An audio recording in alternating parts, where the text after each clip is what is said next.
Hello and welcome to another edition of the One Drink Book Club. Today we'll be discussing Rumor of Evil, a brand new thriller by Gary Braver. In the book, a 16-year-old exchange student is accused of witchcraft, which leads to her brutal death. 20 years later, another body is found, and detectives struggle to figure out how the two murders are connected.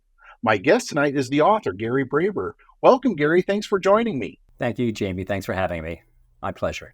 Now, one thing, and again, this was not mandatory for you, but one of the things that we do with the One Drink Book Club is that I usually try to introduce a cocktail that is inspired by the book.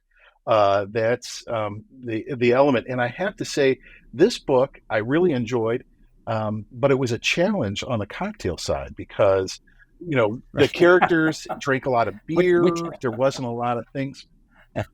And so I really came down to, there's a character named Ted Rizzo who ends up in the Caribbean for a short period. So I kind of went to the Caribbean route.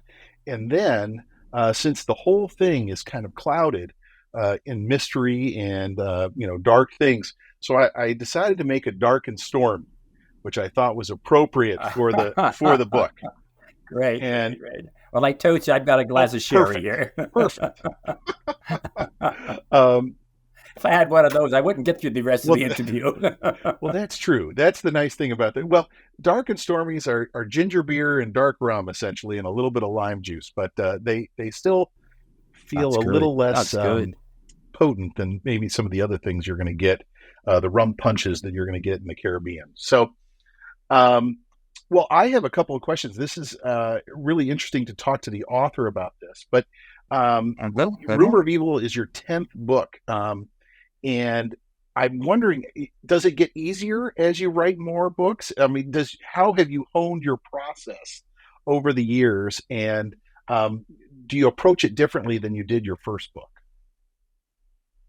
That's an excellent question. And that's a very smart question because someone who's been writing for 35, 40 years, you do become aware of changes. I used to start out outlining. I used to start out, in fact, one of my earlier books, I had 90 pages of single-space outlines. And, Gary, 3 of those, you got a book, man. What are you doing? And you discover about a third of the way in, you take a detour that looks really good, and you never come back to the original outline. So I got off of that. And it became easier because I wasn't locked onto a kind of meta structure that I'm having difficulty sticking with because these other detours made more sense. So that's unchanged. My novels have gotten shorter. I think Elixir early 2000s was 560 pages. This is 330 something or other. I've gotten more succinct. I've gotten more into the psychological mystery and category. And Jamie, the world has changed. True. So one becomes aware of one's audience that is demanding not the traditional jokes, sexist things, body shaming kinds of stuff. I finished a book with Tess Gerritsen 2 years ago. And I had a classroom scene. I wrote the male point of view characters, and she did the female point of view characters. And I have it from the professor's point of view. He walks into a room, and he talks about this kid he called Chubby. Chubby was scratched out. It was redlined. Make him big or robust, but Chubby would, So you have to you have to really be aware, and any kind of sexist jokes. And so 80% of the book buyers are female. Really? And sometimes over 50, at least in the Tess and Gary book, Choose Me, her demographics, or our demographics then, was 50 years old, female, and over 50. And 80% of the readership would. If men read books, the wives bought them for him, just like men's ties. The wife buys the ties. This will look great on you, Jamie, that kind of thing. So I became very much aware, and it's something I've taught for years. Be aware of your audience, but then I too became aware of my audience and not to be offensive. And we'll talk later on about the Romany people here, because that's an issue that I had to deal with. Sure. Too. Well, did you get complaints? Did you get feedback from people on previous books where you said, "Ooh, I kind of crossed the line there," or that wasn't that was taken with far more seriousness than I intended it to, et cetera? Right. Yes. Not a lot, but even in 2 books back, I was brought to task on something that I had said. I can't remember the specifics right now. And in the last book that Tess and I wrote, there's a very needy female, and some people saw her as a psycho female, and therefore she was already kind of walking wounded, and she made her own bed and lay in it and caused all her own grief. But that was I think, a very strong misreading. But I am very psyche sensitive to any kind of negative criticism that suggests hurtfulness on the insults, and so we keep away from that. And that sometimes, for other writers, I've discovered is a potent damnation. Other writers, you're making sexist jokes, you're making fun of females, you blah blah blah, you're mansplaining things, and that really can turn off a lot of readers. They go on Amazon or Kobo and read some of the reviews, and that could be very damning and hurt a career. Yeah, not worth it. Definitely. Yeah. No. So it's interesting. I was reading a little bit of your bio and your background, and you majored in physics, which I thought was interesting. The only other person I know who majors in physics was my father, who then went to med school. And so then you made the switch to getting a master's in English, or your graduate degrees in English. What brought on that switch? I mean, that's a real dramatic shift. Okay, that's a good question, Jamie. I had 2 uncles that were scientists. One was a chemist and one was a metallurgist. And I read science fiction by the pound as a kid, so I wanted to grow up and make rockets to the stars, atomic-driven rockets. I got into my sophomore year and realized I was doing much better with words than I was with subatomic particles. I understood words. I didn't understand atoms. And so I started a humor magazine. I was editor of a newspaper, and I wrote all the copy in the yearbooks, and I was having a lot of fun writing. And I said, wait a minute, And I was also hired for 3 summers while I was in school as a physicist at Raytheon here in Massachusetts. Oh, wow. The people who make the Patriot missile and all that. And it was a very exotic lab that looked like something out of a James Bond movie, a very exotic weaponry, stuff that, is not even used today, but was all theoretical. And it was a kick, but my heart was not in it, and I wanted to write, and I needed to get a degree fast because I wanted to make a smooth transition to a master's program and a doctoral program. So I took courses down the road at Clark University in Worcester. I was going to Worcester Polytechnic Institute. I went to Harvard and a couple other schools. So by the time I graduated, I had equivalent to an English degree, so I could smoothly transition into a graduate program. And I knew I wanted to write. I knew I wanted to write fiction. And the only way to learn how to write fiction is to learn how to read. Sure. And the best way to learn how to read is to become an English professor. Because if you're teaching other people's stuff, you're studying it. You're plumbing the depths of someone's book. And you know how it was put together, and you want to pass it on to the kids. I also want to pass it on to myself. I learned how to read when I became a college professor, and I learned how to write. Oh, fascinating. Well, I was going to, but I don't regret the physics background, because I taught one of the first science fiction courses in America, and I loved the science of the science fiction. It was interesting to talk about. And then when I started writing medical thrillers, I knew enough about my ignorance to ask an expert to get me from A to B and make me sound like I know what I'm talking about. So the technical stuff, it's interesting. I just finished the Hail Mary project, or Project Hail Mary by Andy Weir, which has a lot of science in it. I don't know if you've read The Martian and those. And I'm so impressed with his ability to, I don't know enough on the science side to know whether he's right or not, but it sounds good, and it's really interesting. Yes. So sure. Yeah. A pseudoscience is what really makes it most of science fiction. Yeah. When H.G. Wells wrote The Time Machine, there was no such thing as a time machine, but he did talk about the fourth dimension, and he managed to fake it and cover it off. Yeah. Make it sound pseudoscientific. So when you started teaching and you were a professor, and you started teaching writing, had you written any novels at that point, or were you I mean, where did that come in the timeline? Okay. I had the great fortune of having as my office mate Robert B. Parker, who became an international bestseller with the Spencer novels and the Sunday Randall novels. And he was my closest friend to his death in 2010. And in mid 70s, he said, I think I'm going to write a book. And so he started writing the first Spencer novel, the God Wolf manuscript. And I watched him demythologize the process. In his second and third book, I mean, he'd write 5 pages a day, and he would send it off to an agent, and eventually it got published. So he mythologized the process. I was chomping at the bit because I was teaching literature to my students, and I wanted to write something, but I didn't have a story. And then I took up scuba diving and went on an expedition to Mallorca, Spain, with a group of scientists. And we were diving for Phoenician and Roman shipwrecks, 2022, 2nd century to 5th century BC. Oh, wow. And we were attacked by pirates underwater. We were fanning away shards of amphora and other pottery. A 2,000-year-old boat, there's no wood left. There's ballast stones like bowling balls, and that is a giveaway. And maybe an oval shape.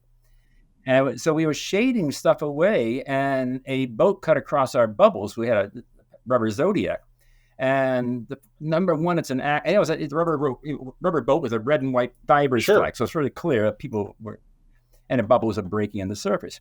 So once it's an accident, twice you're getting kind of stupid. 3 times it's on purpose. The 10th time, our diaphragms were just flapping, and we were running out of air.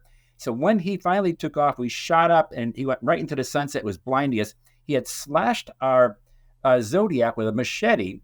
And long story short, we did not know this, but we were diving on the turf of a local godfather who was a lawyer during the week, and he would steal wrecks and sell the booty to collectors and museums all over the world. We had no idea. Oh, my gosh. And the only way we got our passports back is we had a state-of-the-art underwater metal detector. He wanted us.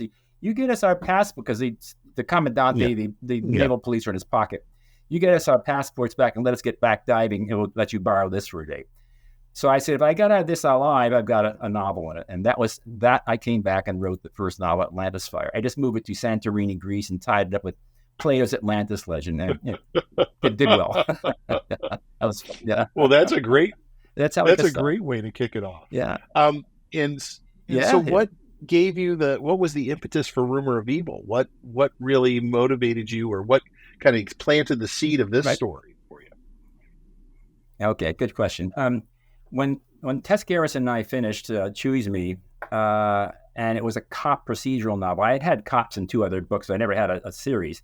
And she said, why don't you write a series? You handle this well. And I got a contract, and the contract from Ocean View Publisher said, we'd like to have a series from you. I said, sounds great. So I had written 2 other cop novels, so I had a sense of forensic and procedure and this and that. And so I designed the 2 homicide detective partnership, and a male and a female. And then I knew there was going to be a cold case that's going to relate to a murder in the present scene, in the opening paragraph. And I wanted that to be a cover-up to something that happened 20 years before. And like any crime writer, you probably talk to others yourself, Jamie, we keep a file of very real-life crimes. Some really disturbing, bizarre, that you say, why did this happen? How did people do this kind of thing? And what stuck in my mind was a story out of Waukesha, Wisconsin in 2014, when 2 12-year-old girls lured another 12-year-old girl into the woods, and they stabbed her 19 times. And the reason they gave was they wanted to appease an internet cartoon character called Slender Man, this long, elongated male without a face, wearing a black suit and white shirt. And they believed that if they did not sacrifice their girlfriend, Slender Man would kill their families. Oh, my gosh. I mean, it doesn't make sense. the victim survived, and the two girls are still in psychiatric institutions. And so I was fascinated with how kids do this. And I got into understanding and some of the research of bullying. And it's a real scourge of American adolescents, both physically and psychologically.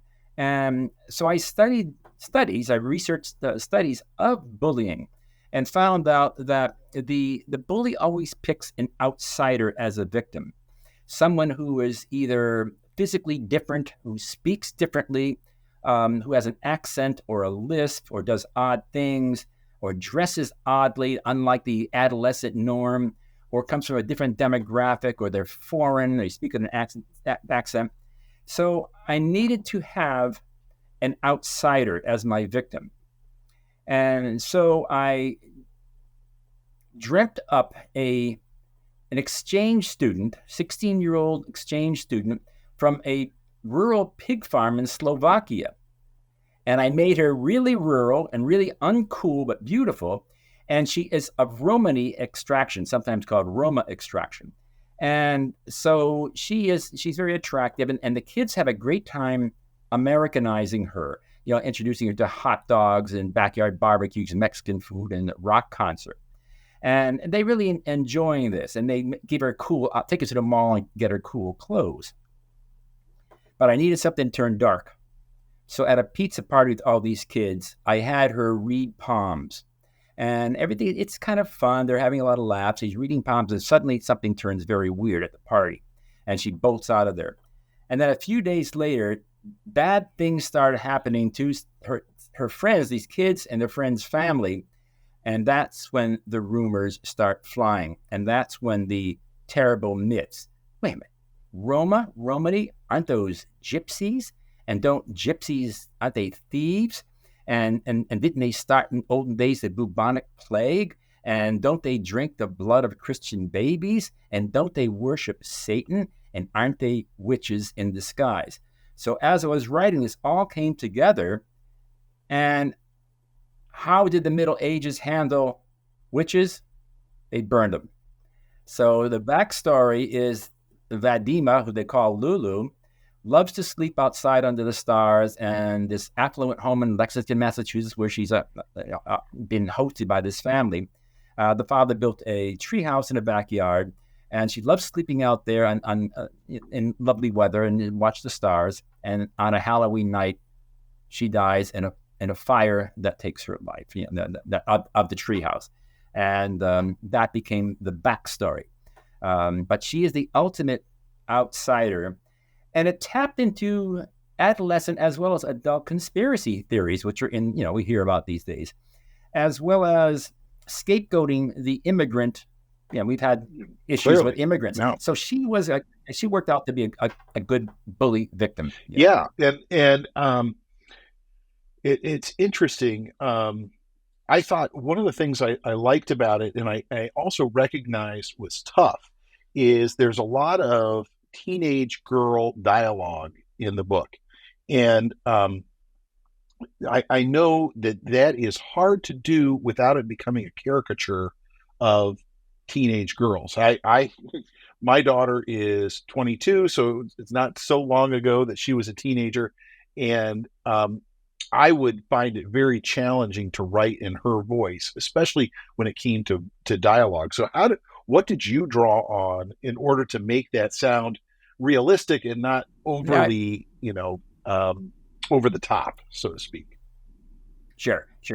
Well, I raised two boys, and my wife and I, and they passed through the teenage stage, and I remembered their female friends and how they talked, and at parties I would kibitz and hear that. Very interested in dialogue. I always was as a writer. Excuse me. And I think it was that, and also college freshmen only, they're still 18 years old. Yeah. So I've had a lot of freshman classes in the past, and I know how they talk. So it was the experience and the exposure that really, to them for over 40 years that I learned the voices. Yeah. Well, and I appreciated the a couple instances of using wicked as an adjective. As a Midwest guy, didn't hear a lot of wickeds, but I've lived on the East Coast long enough Boston. that I know where that comes from, the Boston influence. Right. So one of the things I thought was interesting, you talk about the guys, writing for men, writing for women. There were a lot of potential villains in this book. There were a lot of guys that were not great. Morgan's dad, Jordan, was not a good guy. Ted was, Rizzo was not a good guy. There were, and even some of the girls, Morgan clearly was somewhat of a sociopath. There were, and even the other girls in that kind of gaggle of girls, nobody was particularly sympathetic. Now, are you just a cynical person, or were you trying to create a host of characters that the reader could easily say, well, if maybe it was that person, maybe it was that person? Exactly. Yeah. What you just said, Jamie, I absolutely. Now you're trying to create red herrings. You're trying to create legitimate sounding clues and fake clues, and the nature of a whodunit is to keep the reader guessing, but you have to parse these clues out and make them sound like real motives, that someone would do this kind of thing because of blah blah blah. And I had to give different motives to each of the people that I was setting up as a potential suspect. Sure. That's kind of fun, because then you have to think about, how could this otherwise nice kid be so mean and maybe even set this woman on fire. And so that is the trick of trying to keep people guessing, but never pull a rabbit out of the hat at the end, and never say it's the butler did it. You can't get away with that. They'll burn the book. So it has to be, oh my goodness, I didn't see that coming, kind of thing. But still, all these others get very close to the fire and say they all did it, or, oh, now I get, sure. But it really means going back and lining up all the ducks. Once you make a decision who the villain really is, you have to, it's like dropping a pebble in the pond. The ripples go up. You have to change and change and change every chapter so that it has that aha, and it has a Zen rightness to it. I was going to ask that. Do you ever go back? I mean, do you have people that you trust to read it and say, did I make this too obvious, or did I not make it obvious enough? Because I can imagine being the writer, you get so close to it that you think, oh, I've given super obvious clues. It's kind of like once you watch The Sixth Sense, and the ending of it, if you go back and watch it again, you think, how did I not figure that out? There's all of these clues along the way. Yeah.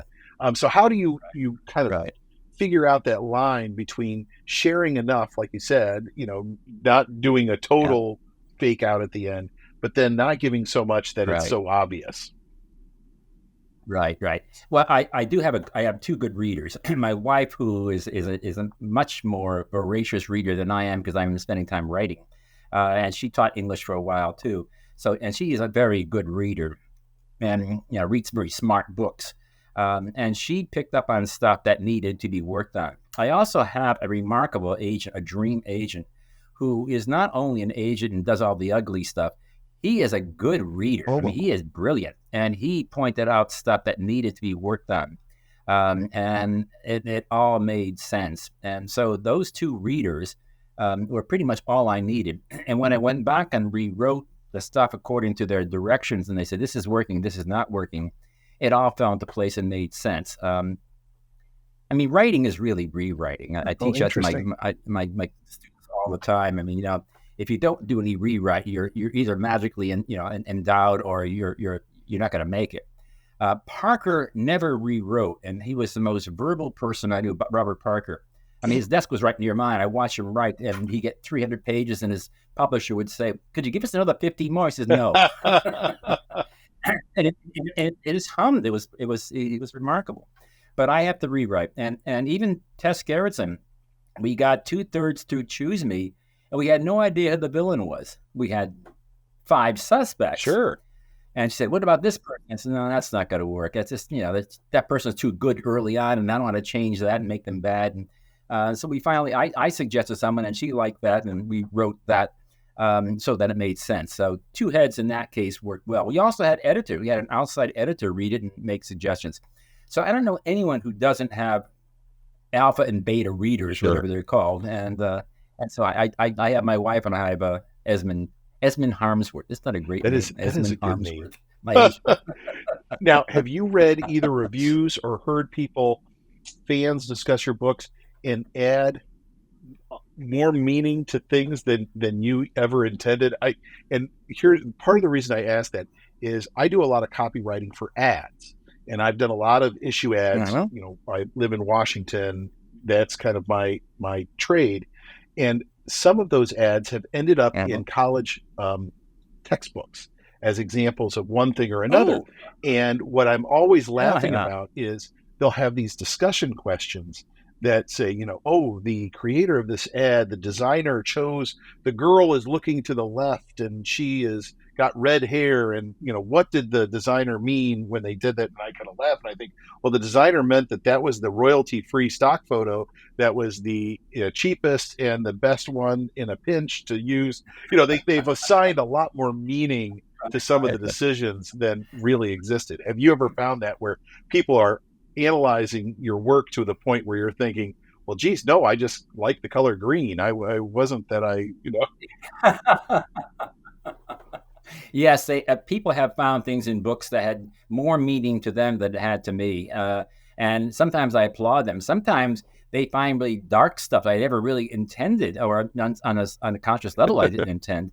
And I'm gratified, particularly it's plus, but other times some of the characters I've created, people don't like. And I'm interested in a reader's reaction. I would not want to hang out with this person. I wouldn't want to hang out with Macbeth either, but he's a fascinating character. True. Not everybody's Ted Lasso. You're not going to want to hang out with him. Yeah. And some of the most awful villains in the world are the most admired. Hannibal Lecter. Very true. Amazing that because he's very, very smart and cultured, he happens to be a psychopathic cannibal. You kind of root for him. You wouldn't mind going out to dinner with him as long as he wasn't going to eat you. It'd be interesting. Yeah, exactly. Going back to the Roma descent of your character, the victim, how did you end up choosing that? Was that something you had experience with, or was that kind of, hey, I'm going to try to, there was a list of things and I chose that one? Right. Couple of those. My wife and I had been to Italy a few times, and they're always being warned, watch out, the Roma kids are going to pickpocket you. And I'm sure some of them were the dark complexion kids who were being held by the police. And I was there with friends, and my friend got pickpocketed on the subway after we warned him. Any case, I was interested in the kind of outsider prejudice against Roma, whether or not they did it, or whether I was exaggerated. I needed to have an outsider. I wanted a foreign student. I didn't want to take a cliche, somebody from some of the other countries that might have been vilified or prejudiced against. So I wanted to take someone I haven't read of any Roma, so-called gypsy kids who were parts of novels. They may have been.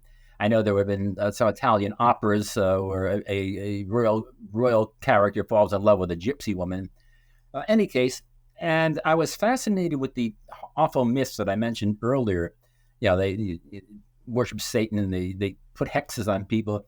And that worked out because the climax of that backstory is Halloween. No. And if you've been through Halloween, your kids have been through Halloween, you know that it's probably the most celebrated holiday in America. People spend fortunes more on that than Christmas.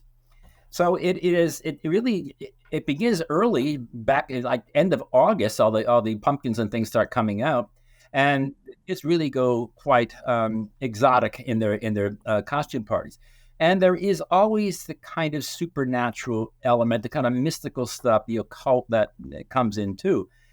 So I wanted to exploit that, particularly um, tender and somewhat paranoid adolescent minds that here we have this strange woman from a pig farm in Slovakia, and she's a Roma person, and don't they do all these awful things? And that is what I exploited. And it's so unfair because Roma people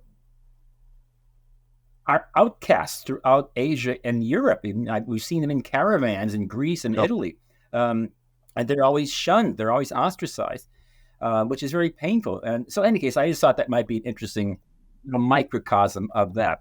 But yeah, I don't know any Roman people, but I've only what I mentioned. In Europe. So you have had books before that were potentially going to be movies or optioned to be movies. Who did you, when you were writing this, you knew you were going to be doing a series? You've got Kirk and Mandy, our detective crew. And who did you envision anybody in your head, actor wise, that would potentially be the people who would play these characters? I wanted somebody in their 40s, and I thought of Christian Bale, sure, who is, he can give angst. He can give, he can look like he's tormented. If he were younger, Sean Penn maybe. Ooh. But Christian Bale is tall and lean. He's good looking, and he can act troubled. And Kirk wants his wife back. They are separated. They're a year before the book opens up. Their 15-year-old daughter was killed in a hit and run. They never found the killer, and that sent him into a great funk that ended up causing their marriage to break down. And in any novel, there are two quests. For a cop novel, any kind of detective novel, the public outer quest is who left that body in chapter 1. The personal quest is where you get the character is I want my wife back. His personal quest. Everyone who is anything in a detective novel has to have some protagonist has to have some baggage that endears the reader to that protagonist. So I had him wanting his wife back, and she's a wonderful woman. She's a professor of this or that, but she has never been with another man for all the years they dated and been married. So I needed to make him empathetic for the reader, and that's why I came up with him. I'm sorry, what was the original question? I think I was going off. Well, I was asking about actors who would play Mandy and Kirk, if you had thought about it. Yes, oh yeah, and Christian Bale. Yeah, and I think that's a good one. Definitely Christian Bale. Yeah, I think so. And also Bradley Cooper, too. He can act over a spectrum of emotions. For Mandy Wing, she is a woman married to a woman, and they have a child. And she is impulsive. She's very, very smart. And she's being mentored by Kirk so she doesn't go off the rails because she sometimes leaps on this. He did it. He did it, And she had joined the police force because she wanted to protect women against men who have abused women, and her mother was badly abused. So she comes, slightly charged. And I thought of Kristen Stewart. Oh, yeah. She's about 30, 32, and she can be very, very tough. I mean, I think of the Twilight series and other movies she was in. Someone lean and attractive, but a little edgy, and someone who can show compassion because she has a child, and strong enough to get over all the demons that have beset her, this character of Mandy. So those two, and if there's a God listening, exactly. And one of the things I liked about Mandy is I liked that she was gay and that she had her wife, but that it wasn't that big of a deal overall. Like there wasn't a lot of discussion about it. I thought it made it an interesting partnership, but it wasn't. It didn't become this. Oh, now Kirk as this chauvinistic male kind of comes to terms with that this woman could be a good partner. He started out thinking, hey, she's a young partner. I think she's smart. We probably have to polish these edges, but it didn't turn into, if I got all these preconceived notions about somebody who's gay and somebody in the police force or a woman in the police force, it was kind of given that she would be a professional, and it was really treated like a rookie, which I thought was nice. And I actually thought my favorite characters in terms of niceness was Mandy and his wife Olivia. You're right. They were the the nicest people. Yeah.